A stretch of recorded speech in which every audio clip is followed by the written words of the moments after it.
Tai štai taip aptariam bendrą schemą pamaldų ir dabar jau šiek tiek nuodugniau pažiūrėsime visą pamaldų vyksmą. Ir pirmoji dalis, kaip minėjau, kuri jau taip formalizuota buvo 2 tūkstantmečio pirmoji pusė, 12, 13, 14 amžius, vadinama proskomidija. Proskomidija tai išvertus iš graikų kalbos reiškia atnašavimas, tai yra pasiruošimo liturgijai eiga ir vienas iš žmonių, kas užrašė vieną ankstyviausių tokių tvarkų šitos pasiruošimo, buvo ir iš tikros Lietuva susijęs su Konstantinopolio patriarchas Filotėjas Kokinas, kurio patriarchavimo, nežinau, pontifikato metu, kažkaip pontifikatas labiau kaip popiežiaus skamba, bet jo tarnystės metu buvo kanonizuoti Vilniaus kankiniai, jo tarnystės metu buvo ir Vilniaus Lietuvos metropolitas Kiprijonas paskirtas, tai toksai žmogus ir su Lietuva susijęs, bet ir šiaip aišku visuotiniai bažnyčios istorijai svarbus. Ir vienas iš jo indėlių buvo tai, kad jis užrašė graikiškai vadinasi taksis, tvarką proskomidijos, ir tai viena iš tų ankstyvų tvarkų, kaip sakiau anksčiau, tas atnašas paruošdavo prieš pat Eucharistijos liturgiją, o paskui tai galų gale išsivystė į atskirą apygą. Na, bendrai visas liturginis vyksmas, galima sakyti, prasideda nuo įžengimo maldų. Kunigai atsistoja priešais ikonostaso vartus, senovėje galėjo tai būti ir tiesiog prieš bažnyčios vartus. Ir jeigu atsiversim hieratiką, kunigo tą knygą, tai matysime, kad pačios pirmas maldas yra žengimas prie altoriaus. Ir lotyniškoje tradicijoje irgi, kas domitės liturgiką, turbūt žinote, yra ten tokios maldos introibo ad altare Dei, ir čia atitinka tas maldas. Bendrai yra tokios, žodžiu, įprastos visiems ortodoksam, bet kurio meldymosi metu maldas. Ir centrinio malda šito pasirinkimo žengti prie altoriaus yra 12 puslapyje. Kunigas iškėlęs rankas meldžiasi: Viešpatie, nuleisk iš savo dangiškojo švento būsto ranką ir palaikyk mane būsimojo šventojo tarnavimo metu, kastodamas prieš tavo šiurpą keliantį altorių ir atnašaudamas be kraujo auką, nebūčiau pasmerktas, nes tavo yra galybė ir garbė per amžių amžius. Amen. Ir po to parašyta rubrikose, kad kunigas ir diakonas lenkėsi vienas kitam ir Dievo tautai prašydami atleidimo. Ir tada žengė prie altoriaus ir meldžiasi 5 psalmę. Žodžiu, tai išreiškia tą tokią pagarbę baimę prieš atliekant tokius didingus šventus veiksmus, ir taip pat pagarbę baimę prieš pačią šventą vietą, prieš presbiteriją, prieš altorių, kur tie šventi veiksmai vyksta. Dėl to, kaip ir ten tiesiog ateiti ir tiek neišeina, bet reikia specialiai pasimelsti, kad Dievas leistų ten būti, kad Dievas priimtų. Ir tuo metu įžengama ir prasideda kita pasiruošimo dalis – apsirengimas. Apie apsirengimą aš jau kiek kalbėjau, rengiantis liturginius rūbus. Jeigu yra diakonas, tai diakonas kartu su kunigu skaito įvairias maldas ir rengiasi atitinkamus liturginius rūbus. Pirmiausiai ten tą sticharių, kuris simbolizuoja tą džiaugsmą. Minėjom epitrachilį, stulą, kuris simbolizuoja Dievo malonę per kunigą veikiantį. Ir lygiai taip pat ir kitos yra maldos.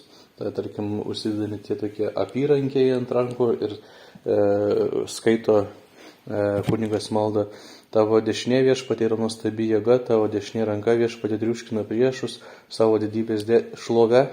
nugalėjai priešininkus. Ir tai primena kunigui, kad viskas vyksta Dievo rankomis, o ne jo rankomis liturgijoje.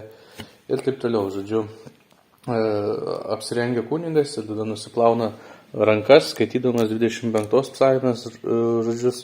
Čia psalmių numeriai gali skirtis nuo vakarietiškos Biblijos, šiek tiek kitaip numeruojamas psalmės. Ir plaudamas rankas, kunigas sako psalmę, nekaltumo ženklą rankas nusiplovęs, apie tavo Dievę aukurą vaikštau. Ir irgi, kaip sakyt, galim pamatyti, kad yra praktinio dalyko ir simbolinio dalyko dermė. Kitaip tariant, normaliai, jeigu žmogus gamins maistą, reikia nusiplauti rankas. Eina nusiplauti rankas, yra tam tikra malda, kuri tai simboliškai įprasmina visą tą veiksmą. Ir nusiplovęs rankas kunigas, jeigu yra kartu diakonas, senovėje galėjo tik diakonas tą daryti, ruošia atnašas, duoną ir vyną, kurios bus naudojamos Eucharistijos sakramente. Ir rytų bažnyčioje yra naudojamas raudonas vynas, nes raudona yra kraujo spalva ir raudonas vynas naudojamas. Ir naudojama rauginta duona, nerauginta. Raugintas duonos reikšmė paprastai aiškinama dviem dalykais, kad viena vertus tai yra gyva duona, kad nerauginta yra negyva duona. Ir kita vertus, graikų kalboje yra du skirtingi žodžiai rauginta ir nerauginta duona. Yra artos, rauginta duona, yra azima, nerauginta duona. Ir kai buvo skyrybos su katalikais ir pykčiai, tada, aišku, vienas kitą kaltino, pas kurį čia duona yra geresnė. Ir katalikai sakė, va, žydai darė neraugintą duoną, reikia ir mums daryti neraugintą duoną. O tada ortodoksai sakė, va, ten parašyta artos, o ne azima, reiškia, turi būti rauginta duona ir apskritai jūsų negyva duona. Žodžiu, ir buvo tokie pykčiai. Bet aišku, pakankamai greitai, kai praėjo laikas ir šiek tiek aistros nurimo, tai buvo sutarta, kad ir vienas ir kitas dalykas yra apaštališka tradicija ir kad čia tikrai ne esmė, svarbu, kad būtų duona naudojama, o ne nerauginta. O 11 amžiuje tai buvo labai didelė įtampa dėl to raugo. Ir eidavo viens į kito bažnyčias, atidarydavo tabernakulius, mesdavo ant žemės, trypdavo ir taip toliau, nes atseit neteisinga duona. Tai va, ir ten tokio atmosferoje ta schizma ir įvyko. Ir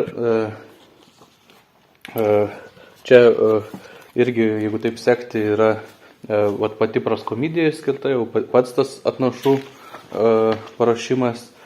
Ir ruošiant atnašas prisimenama Kristaus kančia.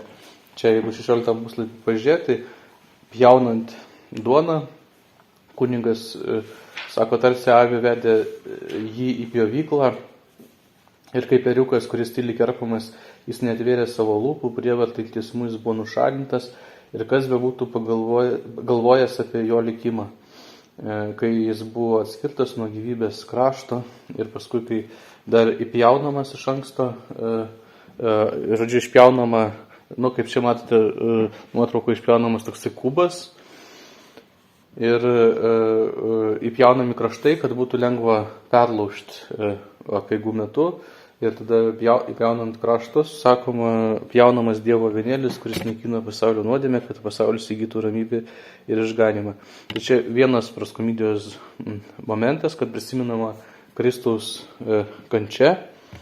O kitas momentas, kadangi tai dar pati pamaldų pradžia, tas pasiruošimas, tai jeigu peršoktumėm šiek tiek į priekį, į 20 puslapį, prisimenamas ir Kristaus gimimas. 20 puslapyje atnašų uždengimas yra malda ir štai žvaigždė, kurioje buvo matę užtekant, traukė pirma, kol sustojo ties ta vieta, kur buvo kūdikis. Kitaip tariant, kaip matysime komentatoriai, bažnyčios tėvai, jie visą liturgiją taip pat interpretuoja kaip Kristaus visų gyvenimo įvykių prisiminimą.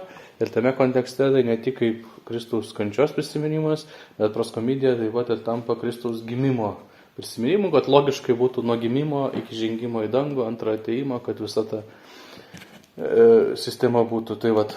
O dar grįžtant prie sakramento materijos temos, tai ta duona, kuri naudojama, yra kepama su specialiu antspaudu. Čia yra to antspaudo pavyzdys. Tai štai praktiškai ir neišminkoma duona, ten yra tik tais kvietiniai miltai, vanduo, šiek tiek druskos, kuris simbolizuoja tai, kad krikščionis yra pasaulio druska, ir mielės arba raugas, ir kepantis spaudžiamas štai toksai antspaudas, nežinau, galite apžiūrėti, ir viduryje matosi taip, raidės ISHS, Nika, ISHS tai trumpintai graikiškai Jėzus Kristus, Isus Kristos, o Nika tai nugalintysis. Ir ta tokia apvali, žodžiu, duona kepama.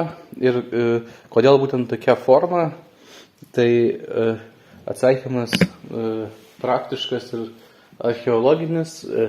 Kairėje viršuje yra nuotrauka Pompėjoje rastos duonos, pirmą tų laikų, žodžiu. Ir tai apvali duona su tokiais įspaudais.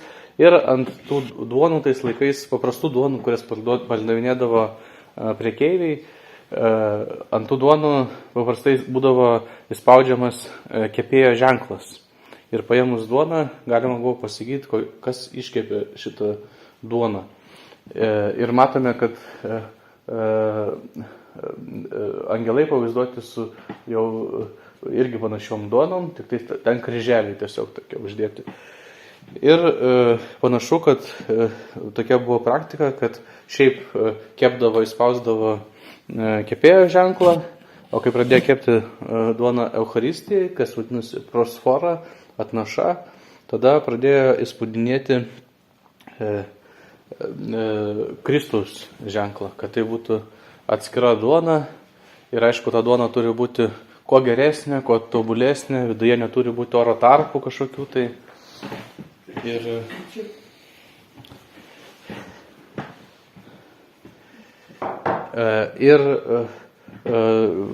štai taip atrodo didelė eucharistinė šiuolaikinė duona ir, taip sakant, iš tos to meto tradicijos ir atsirado. Ir kairėje yra senovinis antspaudas, 1 tūkstantmečio antspaudas, o apačioje yra mažų prosforų šiuolaikiniai antspaudai. Ir, žodžiu, įspausdavo vietoj kepėjo ženklo, įspausdavo Kristaus ženklą.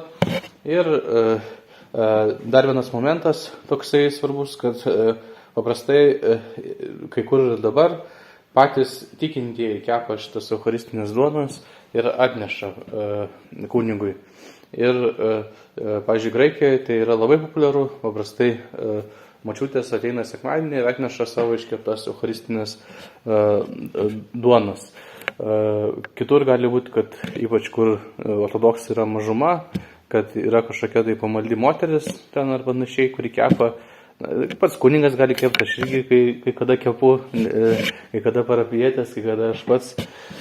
Ir, žodžiu, ir tradicija buvo tokia. Ir dabar tarnaudamas graikų bendruomenė, aš to sudūrėsi su ateina moteris ir atneša duoną ir atneša paprastai raštelį. Vat pasimelskite už tą žmogų, prisiminkite, kai, žodžiu, aukosite tą auką. Ir jeigu pasižiūrėti į Bizantijos 1 tūkstantmečio laikų ten liturginius indus ir taip toliau, panašu, kad visur žmonės bandė kažkaip priminti apie save kunigui ir kad jisai aukodamas Eucharistijos auką, kad jisai prisimintų juos. Ir, pavyzdžiui, jie nulėdavo auksinės taures Eucharistijai ir tada ant jų išlėdavo savo vardus, iškaldavo savo vardus, kad kunigas va jisai meldžiasi, Eucharistijos auką aukoja Ir tada jisai mato jų vardus ir kad pasimelstų ir už juos. Ir taip, pirmo tūkstantmečio bizantiškose induose matosi visų ten žmonių priaukoti visokie indai ir taip toliau. Ir visų ten prikalta žmonių vardų.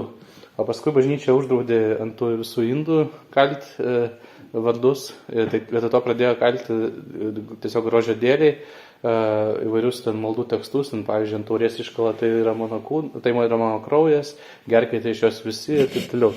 Bet tokia pradinė žmonės visada apsukrus, kaip kalbėjom, tai ten krikštytis gyvenimo gale, tai čia irgi nulėjau taurę, bet užrašiau savo vardą, kad žmonė pasimelstų. Iškepiau duoną, tai tada duodu, kad žmonė pasimelstų. Ir aišku, yra praktinis klausimas. Jeigu 10 žmonių atnešė prosforas, Eucharistijai reikia tik vienos. Tai ką tada daryti? Ir aišku, kunigai nemažiau apsukrus negu žmonės ir atsiranda liturginė tradicija, ką su tom prosforom daryti. Kad vis dėlto pačią geriausią prosforą panaudojo tam, kad išpjauti tą kubą, vadinamą avinėlį kunigas, ir viena prosfora naudojama jau tikrai Eucharistijai. O kitas prosforas kunigas ima ir iš jų ištraukia nedidelės dalelės ir deda ant diskoso, ant patenus šalia avinėlio. Ir mini ištrauktamas tas dalelės tos žmonės, kurie atnešė tas prosforas. Mūsų laikais tai ne tik tos, kurie atnešė, bet ir visus, kas prašo už jas melstis ir taip toliau. Ir iš to gimsta tas pilnas praskomybės ritualas, kur tuo metu prisimenama visa Dievo bažnyčia, Dievo tauta. Tai tada pirmiausiai išimama dalelė už Dievo motiną, tada prisimenami įvairūs šventieji ir čia toje eigoje galima pamatyti nuo 17 puslapio, iš pavyzdžiui, palaimintosios šlovingosios mūsų valdovės Dievo gimdytojas prisiminimas, tada šventųjų karvedžių, arkangelų Mykolo ir Gabrieliaus, tada pirmtako ir krikštytojo Jono, Mozės ir Aarono, Elija, Eliziejaus, Dovydo ir Jesės, visų šventųjų pranašų. Ir prisimenami taip pat apaštalai, šventieji viskupai, šventieji kankiniai, šventieji vienuoliai, šventieji gydytojai, Kozmas ir Damijonas, Kyras ir Jonas, šventieji Joakimas ir Ona, mergelės Marijos tėvai, dienos šventieji, visi šventieji. Ir tada dar tos liturgijos, kuri yra tarnaujama, tas sistematizatorius, kūrėjas, tai šiuo atveju Jonas Auksaburnis. Ir išdėliojamas tinkamai 9 šventųjų rūšis, 9 tos dalelės. Ir kartais žmonės klausia, kodėl, pavyzdžiui, nėra ten šventpaikščių ar dar kokių nors šventųjų, ten nes yra daugiau negu 9 šventųjų rūšis. Na, gal tiesiog netilptų labai daug ten tų, tiesiog gražu 9 skaičius ir taip ir nusistovėjo, žodžiu. O paskui minimi tada gyvieji ir mirusieji ir pirmiausiai minimas vyskupas, kuris yra ganytojas tos vyskupijos, tada prisimenama pasaulietinė valdžia, visi šalies krikščionis ir tada jau tie, kas už ką prašo melstis ir taip pat ir prisimenami mirusieji. Ir tai, kas lieka po proskomidijos, tie, taip sakant, išpjauna ir išima dalelės, bet lieka kepaliukai duonos, ar ne? Tai jie vadinami yra antidoro. Zoron reiškia graikiškai dovana, o antizoron tai reiškia tai, kas vietoj dovanos. Tai kas lieka po dovanos paruošimo, tas antidoras. Ir taip pat antidorą dalina pamaldų pabaigoje, dalina tame tarpe katechumenam, nekrikštytiem, tiem, kas negali priimti dovanų, jiem duoda antidorą, bet taip pat ir visiems tikintiesiems dalina antidorą pamaldų pabaigoje, tiesiog tokia palaiminta duona, kuri gražinama tikintiesiem. Tai jeigu senovėje tai tiesiog fiziškai gražindavo tiem žmonėm, kurie atnešė prasforas, jiem gražindavo tas prasforas, iš kurių išimtos dalelės, kur ir dabar taip daro, o dažniausiai tai tiesiog viską supjausto ir dalina tiesiog dalį tos šventintos duonos. Kas atsitinka su tom dalelėm po to, kai tai pamaldų pabaigoje, kai jau visi priima komuniją, tada tos dalelės supilamos į taurę su Kristaus krauju ir kunigas skaito maldą, kad Dievas savo krauju nuplautų minėtų maldoje žmonių nuodėmes, užtariant visiems šventiesiam ir tuo tas praskomidijos vyksmas užbaigimas. O paskui, aišku, pačioj pamaldų pabaigoje kunigas konsumuoja, tai yra suvalgo absoliučiai viską, kas lieka taurėje. Tai štai praskomidija ir paprastai būtent, jeigu, sakykime, vakarų praktikoje mišių intencijos dažnai būna ir skaitomas ten garsiai per pamokslą ar panašiai, tai rytų praktikoje paprastai tokios savokos dažniausiai nežino žmonės kaip mišių intencija, bet kažkas panašaus į mišių intenciją, būtent yra tie visi rašteliai, kurie paduodami už gyvuosius ir mirusiosius, kad pasimelstų kunigas, ir paprastai tie visi minėjimai vyksta tyliai praskomidijos metu, ruošiant atnašas liturgijai. Ir atlikus praskomidiją veiksmai baigėsi atnašų uždengimu, irgi yra specialios maldos ir tokie šydai, kuriais uždengiamas atnašas. Ir aišku, tai turi ir praktinę funkciją, nes tiesiog, jeigu stovės atvirai, gali, kaip kalbėjom, ir musės užpulti, ir jeigu sena bažnyčia nuo lubų nukristi tinkas ir reikia kažkaip uždengti, tai yra specialūs šydai, kuriais uždengiama ir atitinkamai yra maldos, kai tas uždengimas vyksta, jau vieną girdėjom, ir štai žvaigždė, kurie jau buvo matę užtekant traukia pirma, ir toliau yra psalmė Viešpats karaliauja apsisiautęs didybę, ir tokie irgi psalmių žodžiai, kurie susijęs su veiksmu. Tavo garbė pripildė dangų, Kristų, ir žemė buvo sklidina tavo garbės, uždenkim mus savo sparnais, apsaugok nuo visų priešininkų, žodžiu, uždengia kunigas ir prašo Dievo, kad Dievas savo sparnais uždengtų patį kunigą ir kitus žmonės. Ir pabaigoje skaitoma atnašavimo malda, kuri kaip tik ir atbaigia šitą veiksmą, kur tos maldos pagrindinė mintis pats atmink jas atnašavusius ir tos, už kurios jos atnašautos. Atmink Dieve atnašavusius savo atnašas žmonės ir tuos žmonės, už kurios atnašavimas tos atnašos. Uždengiama ir tuomet smilkoma bažnyčia ir prasideda sekanti liturgijos dalis, kuri vadinasi katechumenų liturgija arba toks vakarietiškas pavadinimas, neblogai nušviečiantis esmę žodžio liturgija. Žodžio liturgija arba katechumenų liturgija prasideda pirmiausiai nuo žodžių palaiminta karalystė, Tėvo ir Sūnaus ir Šventosios Dvasios, dabar ir visados ir per amžius. Amen. Ir tas palaiminimas toks labai iškilmingas ir tik tais skamba atliekant sakramentus, kaip dieviškoji liturgija, krikšto sakramentas ir santuokos sakramentas. Ir palaiminimas primena apie tai, kad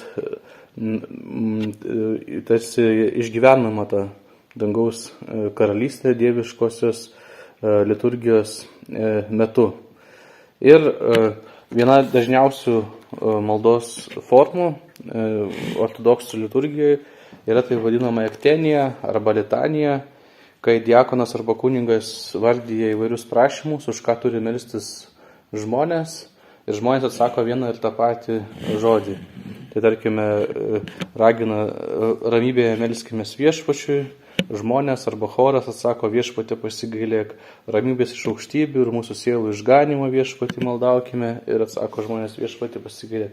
Ir tokių aktenijų labai daug, ir dėl to, kai žmonės nueina į slavišką liturgiją, tai dažniausiai atsimena Gospodį pamilai, kur ten daug kartų gieda tą atliepą. Ir didžioji aktenija išreiškia maldą tokią už aukščiausius pačius dalykus, tai meldžiamas išganimo, bažnyčių klestėjimo, už šalį meldžiamasi, taip sakant, nuo pačių dangiškųjų ten dalykų vis leidžiamasi konkrečiau ir konkrečiau. Jeigu ten pradžioj ramybės iš aukštybių, tai paskui jau meldžiamasi už mūsų miestą, paskui palankių orų ir pabaigoje jau apskritai sakoma apsaugok, išgelbėk, pasigailėk ir globok mus Dieve. Ir šitas maldavimo būdas, jis primena iš dalies Konstantinopolio rūmų ceremonialą, nors ir atsirado greta to, anksčiau atsirado, bet, taip sakant, formos vienas kitą įtakojo, kur buvo paprastai imperatoriaus rūmuose, kai, pavyzdžiui, būdavo naujas žmogus pareigose, tai buvo skelbiami tokie, kaip čia pasakyti, pasveikinimai, nepasveikinimai, ten, kad ten Dievas duotų tam žmogui geros ten tarnystės ir taip toliau. Ir tada giedodavo daug kartų ilgiausių metų ir irgi ta pati struktūra. Ceremonierius sako kažką, tai visi atsako tą patį. Sako kažką, tai visi atsako tą patį. Tai žodžiu, ir kitose kontekstuose buvo labai pažįstama struktūra ir ji persmelkė visą liturgiją. Ir galima matyti, kad čia pradžioje, žodžiu, katechumenų liturgijos, jeigu žiūrėtumėm, ką gieda choras, čia tiesiog rubrikose nurodyta, ten pavyzdžiui, giedama šventinė psalmė arba pirmoji antifona. Tai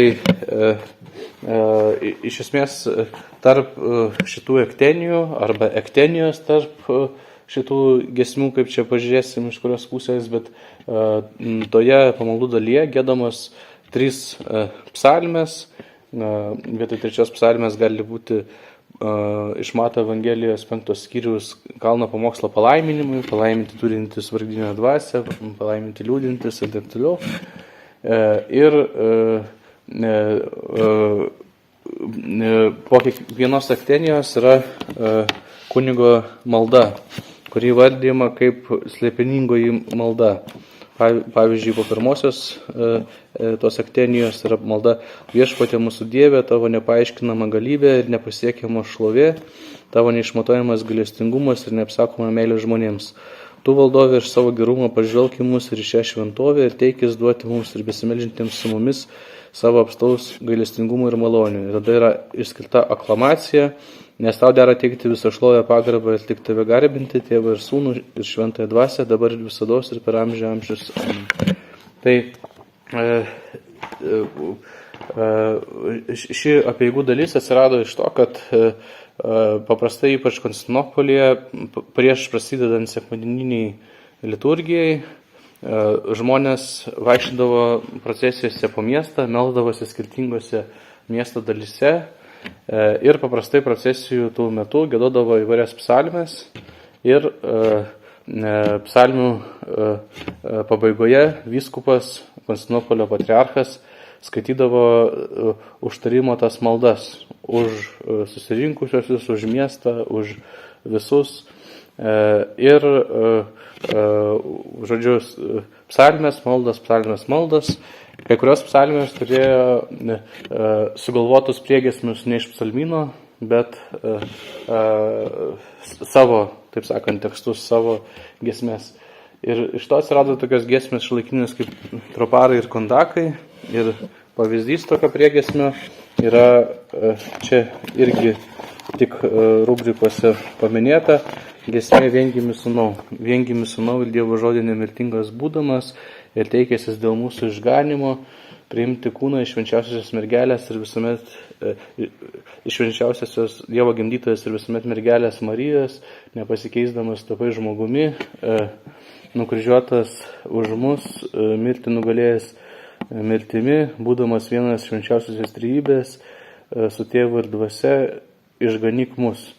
Ir tie paskutiniai žodžiai, tėvo ir dvasia išganyk mus, būdavo priegiesminis psalmiai, atsikartojantis ir pradžioje ir pabaigoje pagėdodavo tą visą jau giesmę.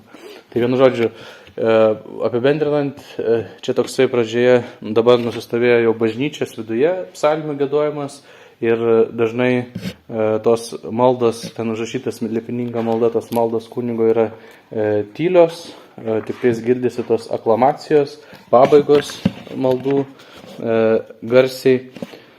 O visą tai atsirado iš to, kad žmonės vaikščiodavo po miestą, giedodavo psalmes ir melsdavosi. Ir tos ne iš šventojo rašto giesmės, troparai ir kondakai, kurios irgi skamba šitoje dalyje pamaldų, jos anksčiau buvo psalmių priegiesmiai, nors dabar ir giedamos kaip atskiros giesmės, ne kaip psalmės priegiesmės. Ir po tų psalmių vyksta liturginis veiksmas, kuris vadinasi mažasis įžengimas arba įžengimas su Evangelija. Tai kunigas, jeigu yra ir diakonas, ir patarnautojai su žvakėmis, išeina nešini Evangeliją ir įžengia pro ikonostasų vartus su Evangelija, taip tarsi pabrėžiant, kokia liturgijos dalis vyksta. Kad vyksta žodžio liturgija, kurios centras yra šventasis raštas, įžengiant giedamą giesmė ateikite, pagarbinkime ir parpulkime knipsti prieš Kristų. Ir,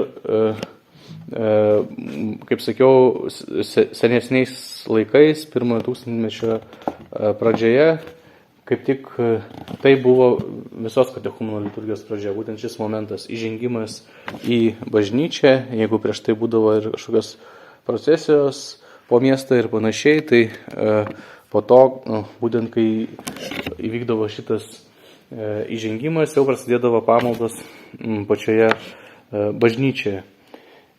Ir po to skaitomi šventojo rašto skaitiniai iš apaštalų raštų, iš Evangelijos, pasakomas pamokslas, pamokymai apie tai, kas buvo išgirsta. Ir po to vėl yra skaitomos ektenijos. Čia po kiekvienos ant psalmės vis tos ektenijos yra skaitomos. Ir po Evangelijos skaitimo, jeigu mes atsiverstumėm 33 puslapį, tada yra tokie maldavimai iš katechumenos. Dabar jie gali būti dažnai praleidžiami, bet vis tiek pamaldų tvarkoje išsaugoti, kur diakonas ragina katechumenus po Evangelijos, po pamokslo, pasimelskite katechumenai viešpačiui, vėlgi atsakymas tas pats, viešpatė pasigailėk. Tada ragina tuos, kurie pasiliks pamaldose, ištikimieji už katechumenus maldaukime, kad viešpats jų pasigailėtų, tai juos tiesos žodžiu apšviečia, tai jiems tiesos Evangeliją atskleidžia, tai priima juos į savo šventą visuotinį ir apaštališką bažnyčią, išgelbėk, pasigailėk, apsaugok ir globok jas Dieve savąją malonę, katechumenai galvas viešpačiui palenkite. Ir tada skaitomas palaiminimas katechumenam, kuris baigėsi žodžiai, tegul ir jie savomis šlovina garbingiausiai ir prakilniausiai tavo vardą. Ir tuomet štai ir hieratikė yra žodžiai diakono, visi katechumenai išeikite, visi katechumenai išeikite, ten nei vienas katechumenų nepasilieka. Visi ištikimieji dar ir dar ramybėje melskimės viešpačiui. Ir tradiciškai turėjo katechumenai išeiti į narteksą, nepasilikti navoje. Dabar, kai paprastai beveik visi žmonės yra krikštyti, tai jau tokiuose kraštuose kaip Lietuva nelabai kam yra išeiti ir dėl to gali būti šitie žodžiai praleidžiami, kai kur ir nepraleidžia. Ir vedant katechezę tada būna labai įdomu, kai žmonės nežino žodžio katechumenai, kaip jie sugalvoja, ką reiškia šitie žodžiai, katechumenai, išeikite ir taip toliau. Tai vienas žmogus sakė, aš galvojau, kad ten kažkokias dvasias išvarinėja katechumenai, išeikite, vienas katechumenai nepasilieka. Bet tai buvo prašymas pasišalinti ir tuomet prasidėdavo sekanti dalis, ištikimųjų liturgija arba Eucharistijos liturgija. Tas žodis pistos, graikiškas, gali būti verčiamas ir tikintysis, ir ištikimasis. Man atrodo, kad ištikimasis labiau atspindi prasmę, nes ištikimasis kaip ir tas, kuris kaip tik gali pasilikti švęsti Eucharistijos, nes katechumenas irgi yra tikintis, kitaip jisai nenorėtų krikštytis, bet jis negali ten dalyvauti. Ir atgailaujantis yra tikintis, bet jisai irgi negali Eucharistijoje dalyvauti. O jeigu versti ištikimasis, tada kažkaip logiškiau, nes ištikimasis tas, kuris liko ištikimas Kristui ir gali dalyvauti Eucharistijoje. Ir ištikimųjų liturgija, jeigu žodžio liturgijoje buvo žengimas su Evangelija, labai aiškus ženklas, kas yra liturgijos centre, tai ištikimųjų liturgija prasideda vadinamų didžiuoju įžengimu, ten buvo mažasis įžengimas ir didysis įžengimas su atnašomis, su duona ir vynu. Šiandien praktikoje įmama nuo šoninio stalo, nuo atnašų stalo, duona ir vynas ir iškilmingai išnešami pas tikinčiuosius. Rusų tradicijoje mažesnis tas žengimas, graikų tradicija aplink visą bažnyčią einama su atnašom ir taip sakant, viena vertus pabrėžiama, kas dabar yra tam centre, dar tas žengimas su atnašom būdavo pradinis momentas, kada buvo atliekama praskomidija, paskui jau patogumo dėliai nukėlė į pamaldų pradžią ir su tuo, kad praskomidija buvo tada atliekama, susiję tai, kad tada yra įvairūs dar minėjimai. Kitaip tariant, kunigas eidamas su atnašom, pavyzdžiui, jisai prašo Dievo prisiminti apie patriarchą, apie vyskupus, apie čia susirinkusius, taip toliau. Ir graikų tradicija eidamas aplink bažnyčią, kunigas visiems žmonėms sutinkamiems sako, jūs visus atmena viešpats Dievas savo karalystėje, visais laikais, dabar ir visados, ir per amžius. Amen. Ir žmonėms tai irgi šansas apie save priminti kunigui, kad jisai melstusi atnašaudamas auką. Ir tai toks iškilmingas momentas, o istoriškai Konstantinopolyje, kadangi buvo tokia didelė bažnyčia, tiek daug žmonių, kaip sakiau, ten vienam iš pamaldo prašymų minima 500 žmonių, kad chore gėda, tai atitinkamai buvo ir 10 diakonų ir buvo praskomidijai atskiras apskritai pastatas, Skevo filakijas, kur buvo liturginiai rūbai, liturginiai indai ir taip toliau, ir ten atskiram pastate buvo atliekama praskomidija ir tada per didįjį žengimą 10 diakonų iškilmingai neždavo duoną ir vyną, panašiai kaip čia, bet netgi iš kito visai pastato jį neždavo. Ir kadangi tai buvo toks ilgas procesas, tai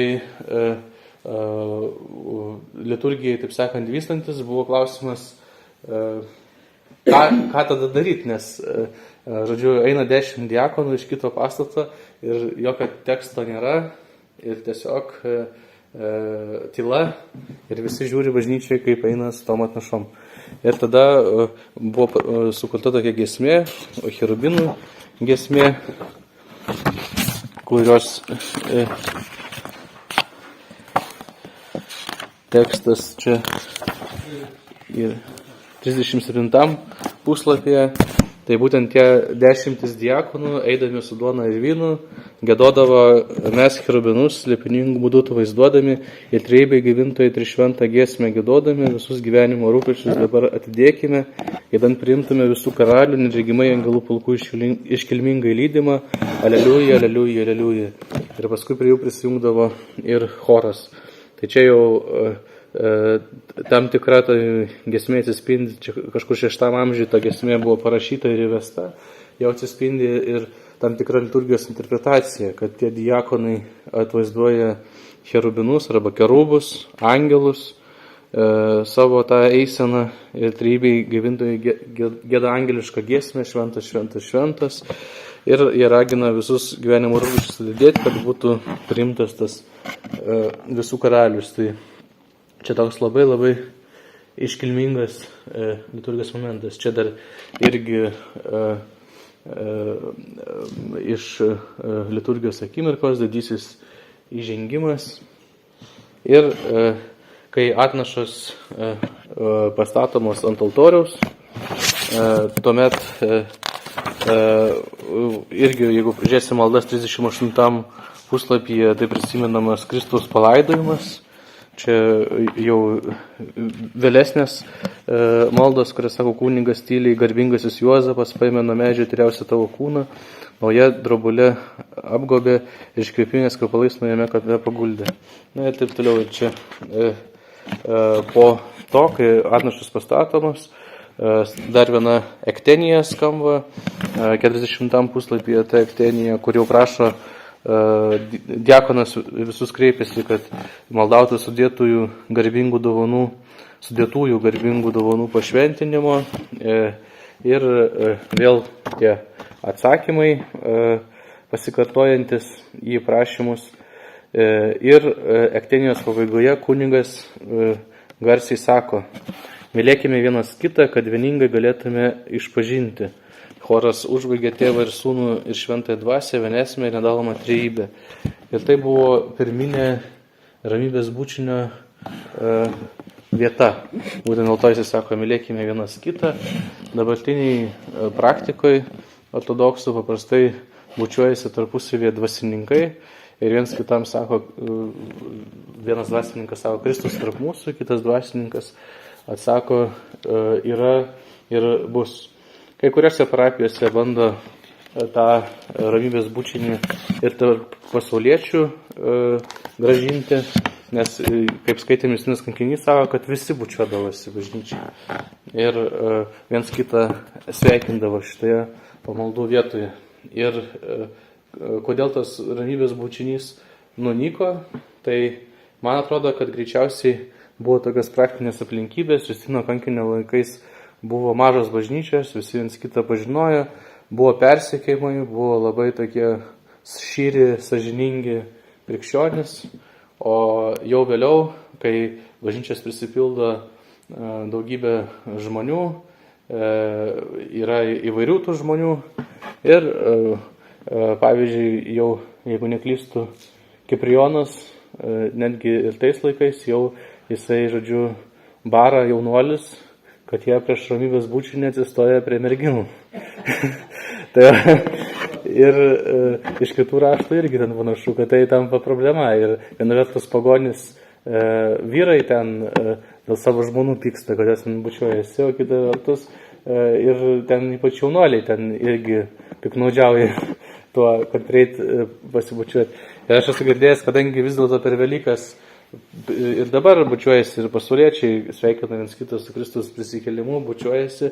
Ir man pasakojo vienas tikintysis, parapietis, kad sako, jis girdėjo iš mamos tokias istorijas, kad kaime subėgdavo į Velykų pamaldas katalikų jaunuoliai, kad pasibučiuoti su tom merginom, su Velykom pasveikinti.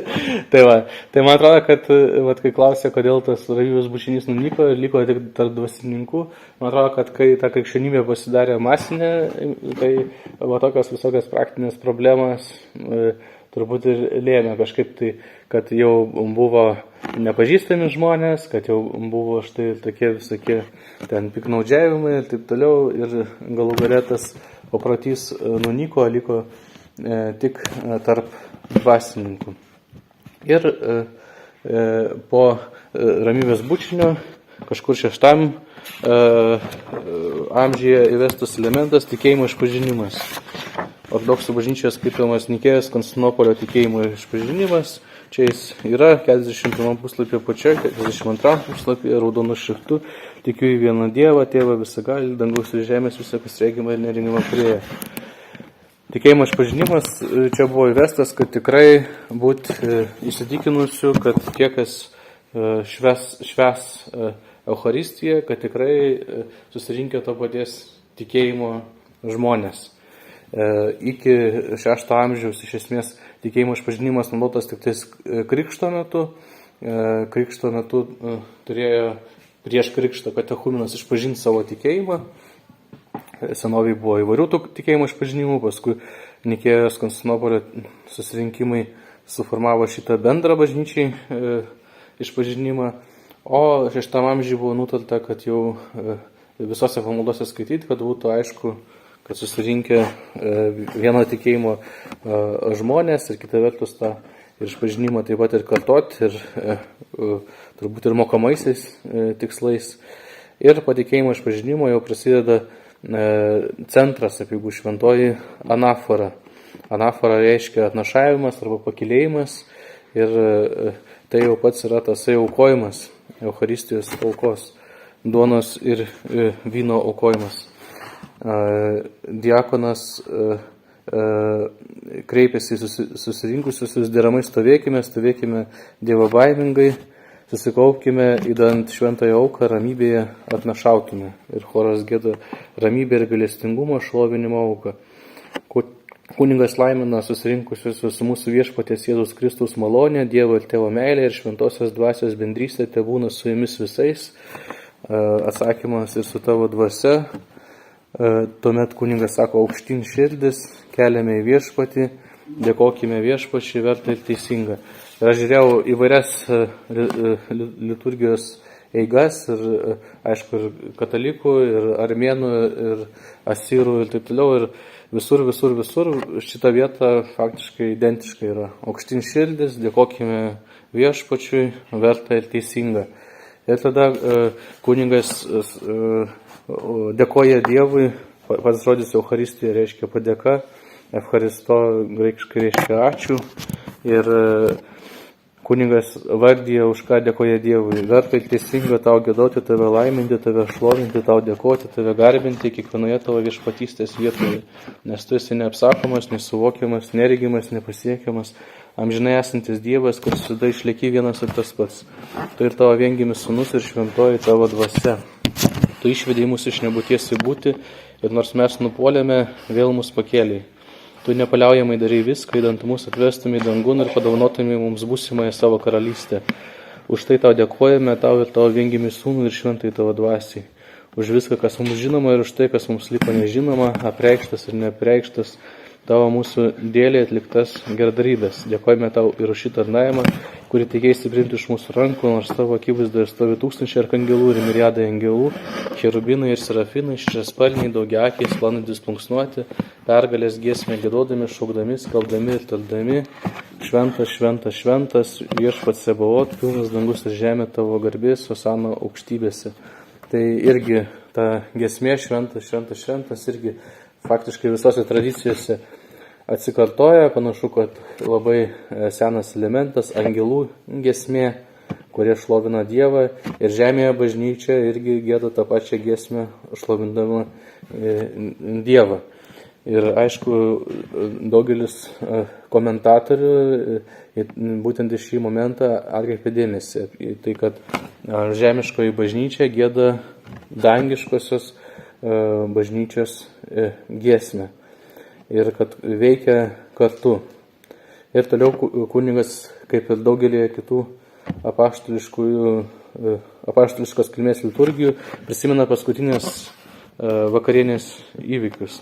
Kalba malda apie paskutinės vakarienės įvykius, aišku, prisimena visi kartu. Su šiomis palaimintosiomis galybėmis žmonės mylintis valdovę ir mes šaukime bei tarėme, šventasis ir švenčiausiasis, tu ir tavo viengimis sūnus ir šventoji tavo dvasia. Šventas esi ir švenčiausiasis ir didinga tavo šlovė, nes tu taip pamilai šį pasaulį, kad įdavei savo viengimį sūnų, kad kiekvienas tikintis į jį nepražūtų, bet turėtų amžinąjį gyvenimą.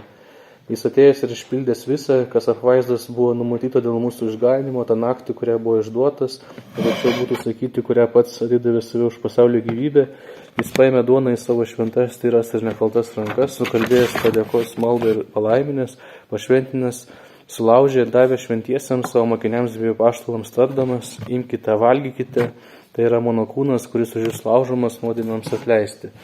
Ir atsako žmonės amen, ką ir sako Justinas Kankinys. Taip pat po vakarienės jis paėmė taurę ir tarė, gerkite iš jos visi, tai yra naujosios sandoros mano kraujas, kuris už jūsų daugelį išliejamas nuodėmėms atleisti. Ir žmonės atsako amen. Ir kunigas sako, taigi atmindami šį išganingą įsakymą, viską, kas dėl mūsų įvyko, kryžių palaidojimą, prisikelimą, 3 dieną, dangun žengimą, sėdėjimą iš dešinės, antrąjį ir šlovingą atėjimą, tavasias iš tavųjų, tau atnašaujame pagal visą ir už visą. Ir įdomu, kad čia prisimenama, kaip jau padarytas darbas ir antrasis atėjimas Kristaus. Ir aišku, paprastai sakoma, kad liturgija yra persikėlimas į kitą laiką, į amžinybę. Ir amžinybėje nėra buvo ar bus, o viskas jau yra įvykę. Reiškia, ir antrasis Kristaus atėjimas yra įvykęs ir už jį irgi yra dėkojama. Ir žodžiai tavasis iš tavųjų, tariami iškėlus atnašas, kaip dešinėje kunigas iškėlęs atnašas. Ir sako, pagal visą ir už visą, pagal visą, ką liepia Kristus ir už visą, ką Kristus padarė. Ir vienas iš esminių skirtumų eucharistinėme kanone, anaforoje tarp rytų ir vakarų, kad paprastai vakarų teologijai buvo laikomasi nuomonės, kad žodžiai imkite, valgykite, gerkite iš jos visi, tai yra tie žodžiai, kuriais pašventinama duona ir vynas, tampa Kristaus kūnu ir Kristaus krauju. O rytuose visgi iki šito momento sakoma, kad dar vyksta tik prisiminimas apeigų, bet duona ir vynas pašventinami tiesiai kreipiantis į Dievą. Ir čia yra epiklezė, epiklezė reiškia šaukimasis, ir čia daug visokių papildomų tekstų, bet aš išskirsiu iš jų pagrindinius. Kunigas padėjęs duoną ir vyną, tada kreipiasi į Dievą, dar atnašaujame tau šią žodinį ir bekraują auką ir prašome ir meldžiame ir maldaujame, atsiųs savo šventąją dvasią ant mūsų ir ant šių čia esančių atnašų. Taigi prašo šventosios dvasios visiems susirinkusiesiems ir atnašom. Ir tada kunigas peržegnoja duoną, sakydamas, šią duoną padaryk tavo Kristaus garbingųjų kūnų, ir peržengė vyną, sakydamas, kas šioje taurėje tavo Kristaus garbingųjų krauju, ir peržengė abejas atnašas, sakydamas, perkeisdamas jas savo šventąją dvasią. Ir čia ortodoksų mokymu, būtent šituo momentu duona ir vynas tampa tikrų kūnų ir krauju. Ir čia jau tada parašyta netgi 3 kartus amen, ne vieną kartą amen, amen, amen. Ir šitą maldą užbaigiama žodžiais, kad priimantis šias atnašas įgytų sielos budrumo, nuodėmių atleidimą, tavo šventosios dvasios bendrystę, dangaus karalystės pilnatvę ir drąsą tavęs trokšti, ir kad neužsitrauktų teismo ar pasmerkimo. Ir toliau seka malda už bažnyčią. Ir meldžiamasi už visus bažnyčios narius, tai reiškia ir už visus šventuosius, ir už vyskupus, ir už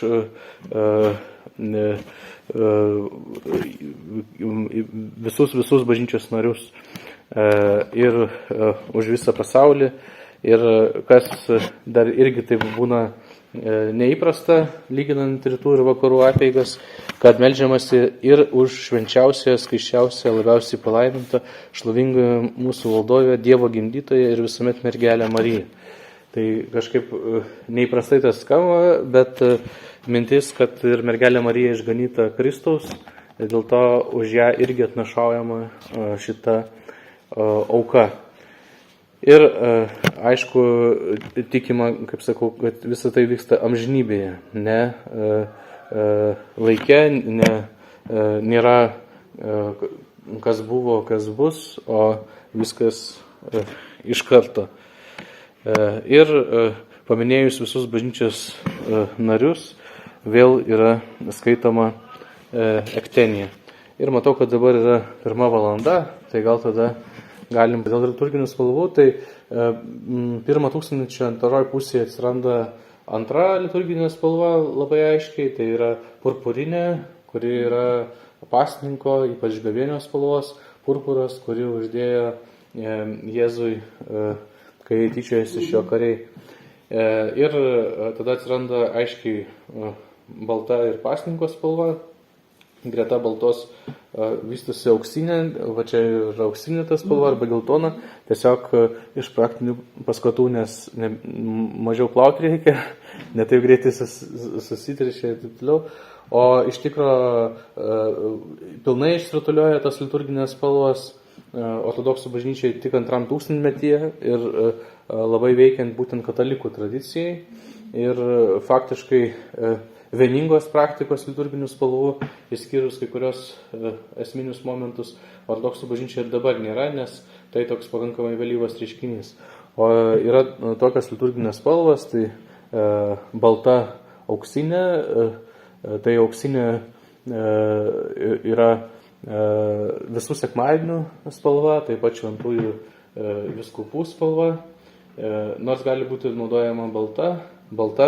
Taip pat yra viešpaties krikštų šiaip, santokų, žodžiu, naujos pradžios,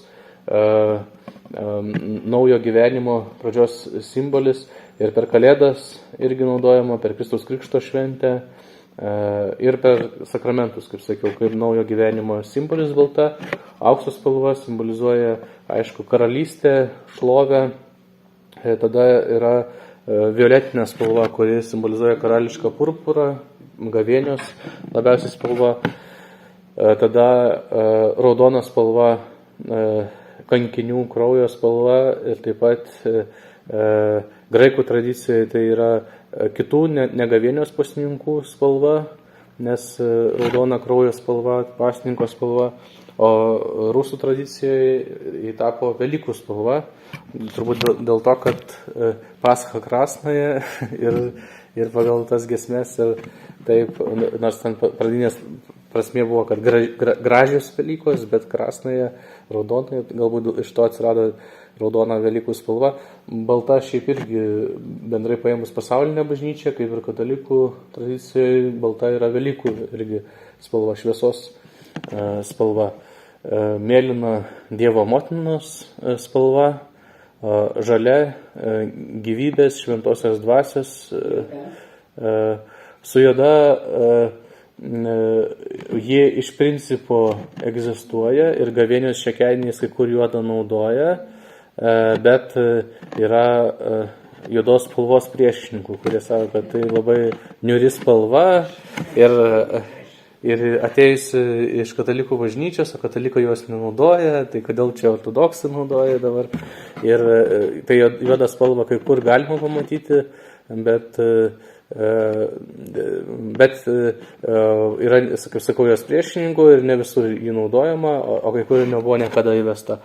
Tai štai ir faktiškai visos liturginės spalvos. Tai o apie žalias, tai va šventosios dvasios, tai reiškia ir sekminių spalva, ir kai kuriuose tradicijose per Švento kryžiaus šventės irgi dedasi žalią spalvą, nes gyvybę teikiantis kryžius. Tai va, tai apie visus.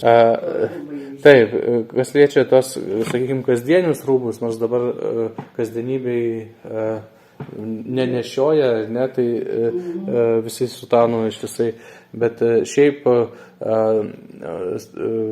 vienuolių prasiti rūbai visada yra juodi, o susituokusių dvasininkų gali būti ir kitų spalvų. Ir pilka, balta gali būti. Ir, pavyzdžiui, rusų kultūroje iš to atsirado toks skirstymas, sako, juodas kunigas ir baltas kunigas, kad vienuolis ir susituokęs kunigas, nes susituokęs kunigas galėjo užsidėti baltą sutaną, nes, žodžiu, tiek gedulo nėra. O šiaip tas sutanų spalvas kyla iš gedulo rūbų. Buvo tamsiai rūdos, tamsiai rudi, juodi drabužiai ir ypač, aišku, vienuoliai paskatino tą gedulo rūbo nešiojimą ir paskui jau atsirado tas rūbas kaip standartinis visiems dvasininkam. Kaip su to barzdom? Ilgos, mažos, trumpos, visi. Ir jūs turite barzdą. Auginsit daugiau? Nu, neauginu dabar. Tai būtina čia tradicija, ar kaip?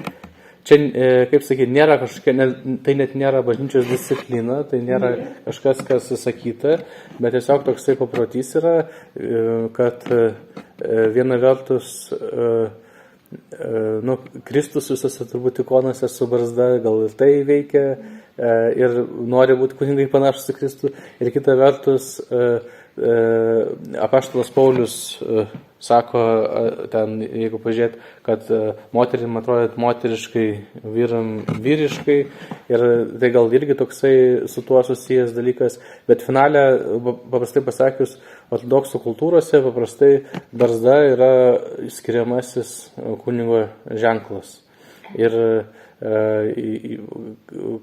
vakaruose iki 20 amžiaus paprastai būdavo ten vienuolių tonzuros, arba ten kaip tik kunigai skųsdavosi švariai, o rytuose kaip tik visada skiriamasis ženklas buvo, kad dvasininkas jisai nešiojo barzdą. Kiek vėliau dar buvo tradicija nešioti ilgus plaukus, bet ji ne visuotinė buvo. Ji buvo kilusi iš to, kad Bizantijoje aukštuomenė nešiodavo ilgus plaukus ir kai vyskupais tapdavo iš aukštuomenės jaunuoliai, tai jie ne tik turėdavo barzdas, bet ir ilgus plaukus. Kai kur galima pamatyti, pavyzdžiui, Rusijoje, kad kai kur kunigai dar tos ilgus plaukus irgi po senoviai auginasi, bet kaip sakiau, čia jokios disciplinos nėra, tiesiog paprotys. Ir paprastai taip, kai pavyzdžiui, važiuoji kur nors į Graikiją, tai jeigu tu neturi barzdos, tai koks tu kunigas, jeigu neturi barzdos. Tai kažkokia bent jau simbolinė, dėl to visi stengiasi turėti. Petras pirmas Likuška, bet baigarinams, bet ar ir popams barzdas? Ne? Ne, būtent dėl to, kad tai tokia tradicija. O kalbant apie sentikius, irgi šiandien kalbėjom, pasentikius liko, kad visiems vienodai tvarka, tai kad absoliučiai visi vyrai turi turėti barzdas ir taškas. Ir pasentikius užskutimasi, kur griežtos bendruomenės gali netgi ekskomunikuoti. Tai va, ir ten...